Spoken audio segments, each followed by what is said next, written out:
No, you can get really good wetsuits now that are just pull on like Spanx. They tell us. Yes. No, but that wouldn't have looked as good. We would just looked as though we were in shorts and things. We had to be in the full gear. Well, you both look fantastic. So I thought maybe that there was some CGI involved. Or... Can you believe it? Naughty. No, there wasn't any CGI. We couldn't afford CGI. It's a very low budget movie. He's gone pink. Right, that's the lights. It's not. Yeah. But Tim, it was Tim having to have his wetsuit all. He's like, I can't stand this anymore. I can't stand it.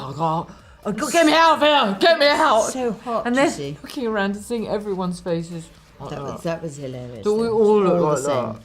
And even Piers, who looks good in a paper bag, looking daft. It was the daftery of it. It was just so delicious. Jolly good way to start us off, actually, because it was a leveller. And I heard that you picked Pierce as well. You hand-picked him. Yes, I went, who shall I have? Ryan Gosling? No.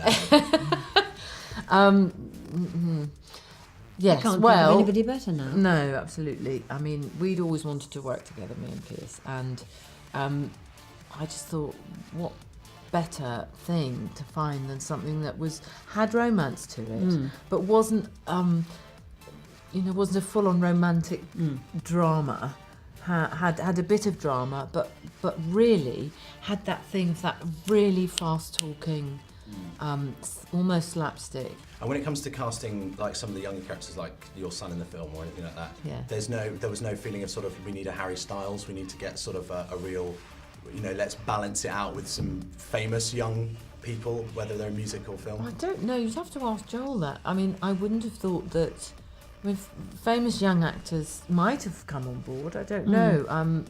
They often have agents who say, you can't do this, it's not big enough. That's one of the disasters of becoming famous when you are young, is that you then lose the opportunity to go and do small parts that are fantastic and really stretch you, or little things where you get to meet people who you then have a relationship with. You're stuck, unfortunately, with your fame, and if you haven't got a very sensible agent who knows how to develop your talent, then you're buggered, actually, because then you've just got to kind of do. So we were very lucky because we had Tupper. But why does it happen then? Why do they go a bit, like your Justin Biebers and stuff, and they seem to go a little loopy? Oh well, that's a whole other thing, Justin Bieber. That's a whole other thing. I mean, I don't know how you deal with that sort of fame so early on. In a way, it's quite a relief not to have had it.